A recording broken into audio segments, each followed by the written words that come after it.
नमस्कार दोस्तों, आज इस वीडियो के अंदर मैं आपको बताने वाला हूं कि हम नए कानून हमारे 1 जुलाई 2024 से लागू हो गए हैं। भारतीय न्याय संहिता, भारतीय नागरिक सुरक्षा संहिता, भारतीय साक्ष्य अधिनियम। अब जब नए कानून लागू हुए हैं तो नया सेक्शन भी आया होगा, नए कोई बदलाव भी आए होंगे और जो पुराने वाला हमारा सीआरपीसी था उसके अंदर जो हमारे सेक्शंस थे, अब उनको नए कानून के अंदर कौन से नए सेक्शंस के अंदर बातों को ऐड करा गया है, वो चीजें आई होंगी। तो उसी के ध्यान में रखते हुए इस वीडियो के माध्यम से मैं आपको एक नई बात बताने वाला हूं। आप जो है अब कोई भी केस अपना दायर करोगे तो कुछ केसेस ऐसे होंगे जिसमें आपको कोर्ट ने अपना कोई सजा दी होगी, कोई कन्विक्शन दी होगी, आप जो है कोर्ट के अंदर उसकी अपील फाइल नहीं कर सकते हो। एपेलेट कोर्ट के अंदर जाके अपने अपील के अंदर जाने का अगर आपका अधिकार होगा तो वो आपका अधिकार को रोक लगा दी गई है। और ये अपना सेक्शन आपको मेरी स्क्रीन के ऊपर दिखाई दे रहा होगा, सेक्शन नंबर 417 ऑफ भारतीय नागरिक सुरक्षा संहिता के अंदर। इस सेक्शन के अंदर एक बात क्लियर कर दी गई है कि कुछ केसेस ऐसे होंगे जहां पर आपको सजा सुना दी गई है लेकिन आपके पास कोई अधिकार नहीं होगा अपील के अंदर जाने के लिए, अपील फाइल करने के लिए। सीधे शब्दों में बात बोल दी गई है। अब कौन कौन से ऐसे मुद्दे होंगे जहां पे अपील फाइल करने का आपके पास अधिकार नहीं होगा? सबसे पहली बात हम हाई कोर्ट से शुरू करते हैं। हाई कोर्ट ने, अगर कोई भी हाई कोर्ट ने आपका ट्रायल चलाया और आपको उसमें कन्विक्ट कर दिया गया है और आपको सेंटेंस सुना दी गई है, आपको जेल की सजा सुना दी गई है, और कितनी सजा सुनाई है? मिनिमम 3 महीने। अगर मान लेते हैं हाई कोर्ट ने आपका ट्रायल चलाया और हाई कोर्ट ने आपको 3 महीने तक की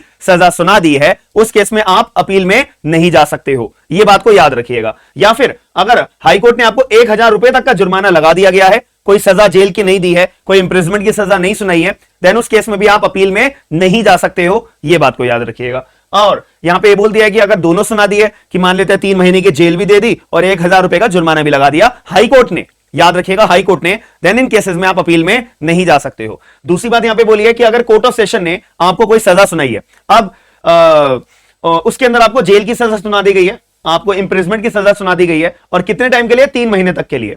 तो याद रखिएगा अगर कोर्ट ऑफ सेशन ने आपको 3 महीने तक के लिए जेल की सजा, इंप्रिजमेंट की सजा सुना दी गई है, उस केस में आप अपील में नहीं जा सकते हो। यह बात को आप याद रखिएगा। या फिर अगर 200 रुपए तक का जुर्माना आपके ऊपर लगाया गया है, उस केस में भी आप जो है अपील अपनी फाइल नहीं कर सकते हो। और अगर दोनों सुना दी गई है कि 3 महीने की जेल भी दे दी है, 200 रुपए का जुर्माना भी लगा दिया गया है, उस केस में आप अपील फाइल नहीं कर सकोगे। ये 417 हमारे जो धारा है भारतीय नागरिक सुरक्षा संहिता के अंदर, इसमें यह बात ऐड कर दी गई है। अब आ जाते हैं मैजिस्ट्रेट कोर्ट के अंदर। अगर आपका मामला जुडिशियल मैजिस्ट्रेट फर्स्ट क्लास के सामने आया और जुडिशियल मैजिस्ट्रेट फर्स्ट क्लास ने आपके ऊपर फाइन लगा दिया गया है, कितने रुपए का?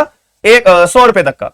100 रुपए तक का अगर आपके ऊपर फाइन लगा दिया गया है जुडिशियल मैजिस्ट्रेट फर्स्ट क्लास के द्वारा, देन इसकी भी आप जो अपील फाइल नहीं कर सकते हो। और अब मैं चौथी बात करूं आपके सामने, तो अगर आपका ट्रायल समरी ट्रायल चल रहा है और उस केस में कोई भी मैजिस्ट्रेट साहब हैं जो अपने समरी ट्रायल चला रहे हैं, समरी ट्रायल के अंदर आपके ऊपर फाइन का मामला लगा दिया है, मतलब जो सेंटेंस आपको सुनाई है वो फाइन की सुनाई है, और उसके अंदर आपके ऊपर 200 रुपए का जुर्माना लगा दिया गया है, देन इस केस में आपकी अपील फाइल नहीं होगी। अब याद रखना, अगर मैं बी पॉइंट की बात करूं, अगर मैं सी पॉइंट की बात करूं या डी पॉइंट की बात करूं, ये लगभग हमारे सेम है। अगर मैं पुराने कानून के अंदर बात करूं तो ये पुराने कानून के अंदर भी हमारा सीआरपीसी के अंदर ये पॉइंट्स हुआ करते थे, बट यहां पे चेंज क्या हुआ है?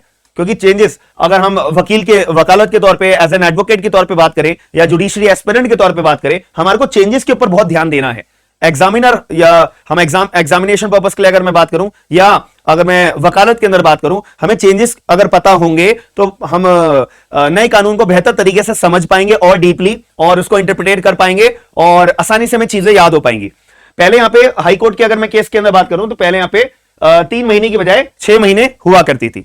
और बी पॉइंट के अंदर मैं बात करूं, बी पॉइंट के अंदर चेंज करा गया है कि पहले कोर्ट ऑफ सेशन के साथ साथ यहां पे एमएम कोर्ट भी हुआ करती थी।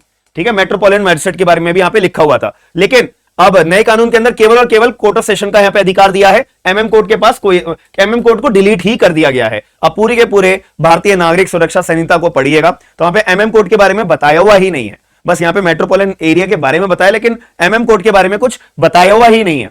और जब हमारा 1 जुलाई 2024 से नए कानून लागू हुए थे तो उसके बाद में 2 जुलाई 2024 से यहां पे बहुत सारे कंसर्न कोर्ट के अथॉरिटीज ने यह ऑर्डर करा था कि अब जो है अपने अपने स्टेट के अंदर नए कानून के हिसाब से कोर्ट्स को अपना फ्रेम करा जाए और कोर्ट्स को अपना ऑर्गेनाइज करा जाए। याद रखिएगा, नए कानून के हिसाब से। तो इसी वजह से ये आपको चेंज करा गया है और अपना सी पॉइंट पहले जैसा कॉपी पेस्ट करा है, डी पॉइंट अपना कॉपी पेस्ट करा है और इसमें कोई बदलाव नहीं करे हुए हैं। अब एक और सेक्शन है यहाँ पे हमारा, जहां पे आप अपील फाइल करने का कोई अधिकार नहीं रखते हो, उसके बारे में मैं आपको समझाता हूं। ये हमारा एक दूसरा कानून, जहां पे सेक्शन नंबर 359 ऑफ भारतीय नागरिक सुरक्षा संहिता के अंदर ये बात बताई हुई है कि कुछ अपराध ऐसे होते हैं जहां पे एफआईआर दर्ज होती है या डायरेक्टली मैजिस्ट्रेट को कंप्लेंट लगाई जाती है। जब उसका अपना इंक्वायरी शुरू होती है, मैजिस्ट्रेट साहब जब उस पर्टिकुलर केस की इंक्वायरी शुरू करते हैं या फिर ट्रायल शुरू करते हैं, या फिर रिवीजन अगर फाइल होती है या फिर अपील फाइल होती है, उस केस के अंदर अगर मैं केस अगर इंक्वायरी में है तो मैं ट्रायल कोर्ट की बात करूंगा, केस अगर हमारा ट्रायल में है तो ट्रायल कोर्ट की बात करूंगा, अगर केस हमारा रिवीजन में है तो मैं हाई कोर्ट की बात करूंगा, केस अगर हमारा अपील में है तो मैं एपेलेट कोर्ट की बात करूंगा। तो इन सारे के सारे कोर्ट्स के पास अगर कोई मामले जो हमारे को सेक्शन नंबर 359 की टेबल्स के अंदर बता रखे हैं, क्लॉज 1 वाली टेबल या क्लॉज 2 वाली टेबल, जो ये टेबल के अंदर हमारे को अपराध बता रखे हैं, इंटाइसिंग और take away, detaining the criminal intent married women, ठीक है, आपने कोई मैरिड वुमेन को इंटेंट इस इरादे से अपना डिटेन करके रखा हुआ है, इंटाइस कर रहे हो, तो जो 84 अपना भारतीय न्याय संहिता के अंदर पनिशेबल है, ठीक है, या आपने किसी को वॉलंटरी जानबूझ के थप्पड़ वगैरह मारा है, या आपने सामने वाले को प्रोवोक करा है और साथ में उसको हर्ट करा है, ठीक है, या ग्रीवियस हर्ट करा है ग्रेव एंड सडन प्रोवोकेशन के अंदर, या रॉन्गफुल किसी को आपने कैद करके रखा हुआ है, ठीक है, या 3 दिन से ज्यादा कैद करके रखा है, या 10 दिन से ज्यादा कैद करके रखा है, या फिर एक सीक्रेट जगह पे कैद करके रखा हुआ है, या आपने किसी को असॉल्ट या क्रिमिनल फोर्स किया है, ठीक है, या आपने कुछ ऐसे शब्दों का इस्तेमाल करा है जिससे कि सामने वाले व्यक्ति की रिलीजियस सेंटिमेंट्स को ठेस पहुंचे, या कोई थेफ्ट का अपराध है, या मिस एप्रोप्रिएशन या ब्रीच ऑफ ट्रस्ट, ठीक है, चीटिंग का अपराध है, ठीक है, और चीटिंग बाय पर्सोनिएशन का यहां पे अपराध है। ये कुछ हमारे को अपराध बता रखे हैं, और ये जो हमारे को नंबर्स दिख रहे हैं, सेक्शन नंबर्स है जो भारतीय न्याय संहिता के अंदर हमारा पनिशेबल है। तो इसका मतलब क्या है? इसका मतलब यह है कि यहां पे एफआईआर दर्ज हुई होगी, कुछ ऑफेंस ऐसे होंगे जो कंपाउंडेबल होंगे, जो कॉग्निजेबल होंगे, कुछ ऑफेंस ऐसे होंगे जो नॉन कॉग्निजेबल होंगे, जिसमें डायरेक्टली मजिस्ट्रेट के पास कंप्लेंट डली हुई होगी।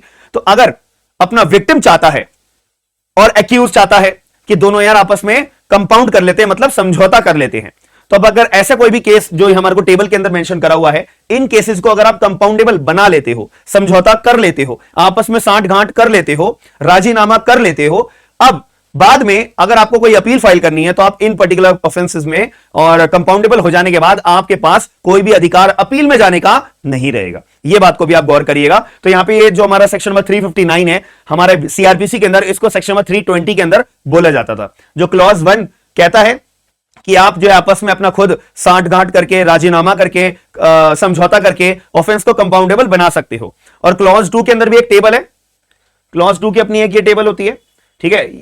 अब इस टेबल के अंदर हमारे को बता रखा होता है, ये वाली टेबल है क्लॉज 2 की।